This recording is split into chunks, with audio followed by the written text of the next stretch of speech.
Hello. Right.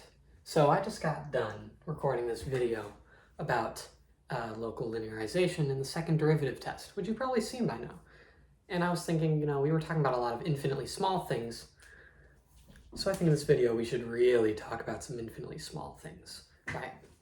Infinitesimals. We've talked about infinitesimals before. Infinitely small and infinitely large, or infinitely small. So what an infinitesimal is, right? Commonly, we see dy dx, right, as a representation of our instantaneous slope, right? But today we're going to look at these individual terms, dy and dx. Kind of going to, as we wrap up this derivative talk, we're going to kind of introduce what these things are all about, right? What is dy and what is dx? Now, they're kind of more extreme versions of a delta y and a delta x, right? Delta being kind of a macroscopic change, right? Change over an interval, right? But dy and dx are going to be those infinitely small changes over an infinitesimally small period of time or distance, or whatever you're measuring as your independent variable, right? So we can relate dy and dx, actually, kind of like we can relate y and x, or f of x and x, right? We know that dy dx is interchangeable with f prime of x, right? So sometimes you'll be given a function, like f of x, right? Sometimes you'll be you'll have its derivative, f prime of x. You can kind of restate f prime of x as the infinitely small change in y over the infinitely small change in x at any given time, your derivative, right? But what if I told you that we can actually algebraically solve for one or both of the variables? Okay, what do I mean by that? So you are given dy dx equals something. Let's say it's equal to g of x, right?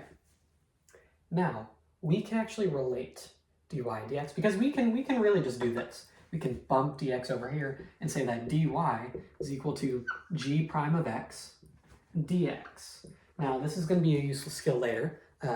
We're going to look eventually at something called differential equations, scary things that are going to use this separation of variables, right? So, and sometimes you'll be given, let's say g of x is equal to 4. It's really just 4, right?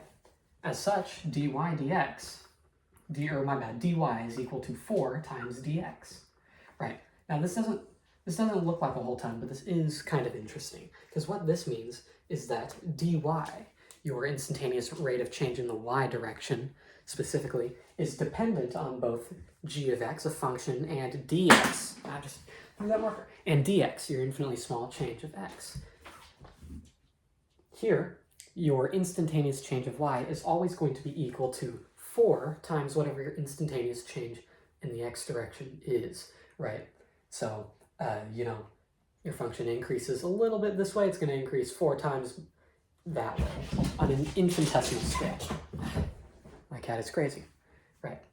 Now, interesting thing to think about, and it's a little hard to wrap your head around, right? How can my function be infinitesimally changing 4 times greater than something else that's also infinitely small, right? Like, it's weird to think about things that are infinitely small and infinitely large, how you can make adjustments within those ranges, right? And so that's really it. We can model we can model dy as dependent on a function and dx dependent on something times dx, right? Let's go back to this example, saying that dy is equal to g of x times dx, right? Now let's say g of x is equal to x plus 4, right? So dy would be equal to x plus 4 times dx. Now, something that's very important, you're never going to distribute dx.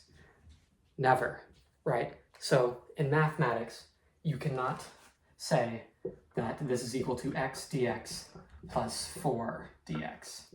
No. You cannot split that up into two separate infinitely small rates of change.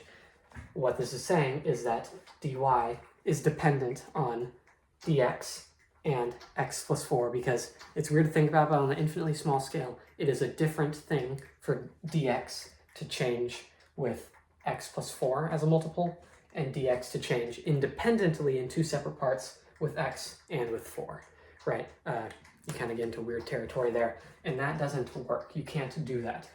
Also, you'll never need to, because in situations with differential equations, which we'll talk about much later, you'll want to keep it like this anyways, right?